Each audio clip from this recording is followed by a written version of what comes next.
السلام علیکم۔ علم و فنون کے سلسلے میں پروگرام جاری ہے۔ آج ہمارا موضوع ہے بسم اللہ الرحمن الرحیم، علم و فنون، تعلیم، English grammar, parts of speech میں آج ہمارا موضوع ہے پروناؤن، اسم ضمیر۔ پرسنل پروناؤن، اسم ضمیر شخصی اس اسم کو کہتے ہیں جو کسی شخص کے نام کی جگہ استعمال کیا جائے، جیسے فرسٹ پرسن میں آئی یعنی میں، وی معنی ہم، سیکنڈ پرسن یو معنی تم، تھرڈ پرسن وہ لڑکا، ہی وہ شی لڑکی، وہ سب دے، یہ ریئل پروناؤنس بھی کہلاتے ہیں۔ خدا حافظ۔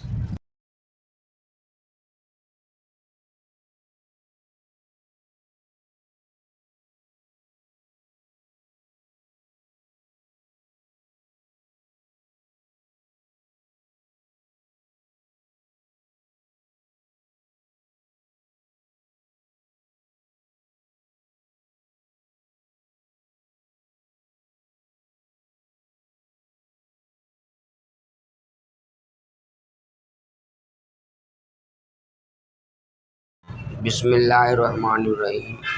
ڈیمونسٹریٹو پروناؤن، اس میں ضمیری مظاہری اس اسم کو کہتے ہیں جس میں کسی چیز کی طرف اشارہ کیا گیا ہو، جیسے دیس، دیٹ، دیز اور دوز۔ تصویروں کے ذریعے وضاحت: this is a book, these are books, that is a بک،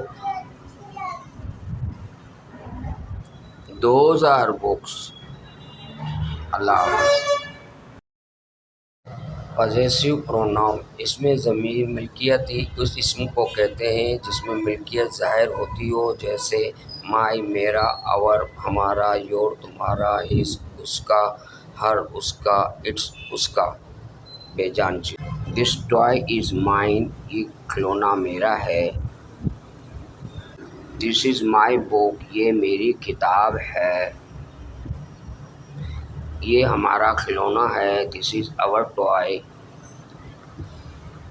یہ اس کا بلّا ہے۔ دس از ہز بیٹ، یہ اس کا بیگ ہے۔ دس از ہر بیگ، یہ اس کا کھلونا ہے۔ دس از ہز ٹوائے۔ السلام علیکم۔ اجزاء بائیکاٹ سے حاصل کیا ہوا؟ ایک دوست جو کہ کوکو کولا کمپنی میں بہت اعلیٰ پوسٹ پر ہے اور بہت قابل انسان ہے، اس کے ساتھ گپ شپ لگا رہا تھا۔ میں نے کہا دوست بتاؤ اس بائیکاٹ کا کوئی فائدہ ہے یا نہیں، کیونکہ میں نے دیکھا ہے کہ جب بھی کوئی شادی ہوتی ہے یا کوئی پروگرام تو سب کوکو کولا یا پیپسی استعمال کرتے ہیں، کیا اس کا کوئی اثر ہوا ہے؟ اگلا حصہ دیکھیے۔